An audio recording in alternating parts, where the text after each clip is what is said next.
এক MBBS doctor, ডাক্তারি করছেন, বাপ পড়িয়ে লেখছে, জমি জায়গা বিক্রি করে সুবহানাল্লাহ তাকে ডাক্তার করেছেন। বাপ মারা গেছেন, মরার খবর শুনে, আব্বাজানের খবর শুনে ডাক্তার সাহেব বাড়িতে এসেছেন। সাপ বান্দি হয়ে গেছে, কাতার লেগে গেছে, জানাজার নামাজ এবার শুরু হবে। ইমাম সাহেব বলছেন, ডাক্তার সাহেব আপনি আসেন, আপনার আব্বার জানাজার নামাজ আপনি আজকে পড়ান, কারণ আপনি হলেন তার ছেলে আর আপনি বেশি হক রাখেন যে আপনি নিজের বাপের জানাজা পড়বেন। যখন কথাটা বলা, ডাক্তার সাহেবের চোখ দিয়ে ঝরঝর ঝরঝর করে পানি ঝরতে শুরু হয়েছে। গ্রামের লোক বলছেন, ডাক্তার সাহেব আপনি কেন কাঁদছেন? কান্দার কারণটা কি? কেন কাঁদছেন? বাপ মারা গেছে, তার ময়াতে আপনি কাঁদছেন নাকি? সুবহানাল্লাহ। এবার ডাক্তার সাহেব কি উত্তর দিয়েছেন জানেন?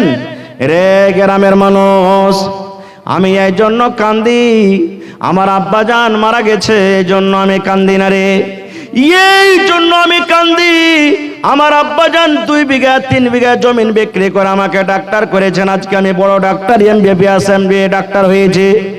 মাসে আমি 2 লক্ষ 3 লক্ষ 5 লক্ষ টাকা ইনকাম করি, কিন্তু ওরে সুবহানাল্লাহ আমার আব্বাজান আমাকে এমন তালিম দিয়েছেন, আমার আব্বাজান এমন আমাকে জ্ঞান শিখেছেন।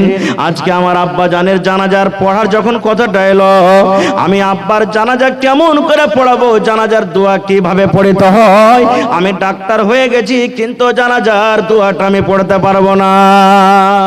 রে মুসলমান, এরকম কত মুসলমান আছে মসজিদের ভিতরে চলে যাবেন, 5 ওয়াক্ত নামাজ পড়ে কিন্তু নামাজের নিয়ম কানুন জানে না। কত মুসাল্লিগণ আছেন জানাজাতে খাড়া হয়ে গেছেন, শ্বশুর মারা গেছে, দাদু মারা গেছে, গ্রামের মন্ডল মারা গেছে, মা মারা গেছে, জানাজার নামাজে লাইন সাপ বান্দি হয়ে আছে, কিন্তু জানাজার নামাজ কেমন করে পড়বে আমরা মুসলমান জানি না। এই জন্য মুসলমান বলি আপনাকে, আপনি এক টাইম কম খান, আপনি এক টাইম কম খান, হপ্তাতে 4 দিন 5 দিন মাছ মাংস না খেয়ে মুসলমান, হপ্তাতে আপনি 1 দিন মাংস খান, যদি নাও পারেন শাক দেয়া খান, শাক দিয়ে রুটি খান, ভাত খান, কিন্তু মুসলমান ওই টাকা বাঁচিয়ে বাঁচিয়ে বাঁচিয়ে নিজের ছেলেরাকে আপনি তালিম দেন।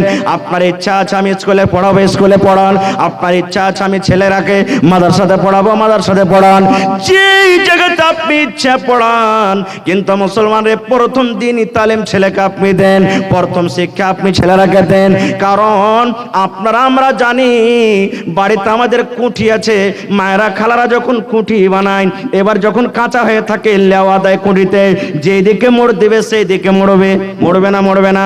এবার কুঠিটার লেওয়া যখন শুকিয়ে যাবে তখন কি আর মা খালারা মোড়তে পারবে?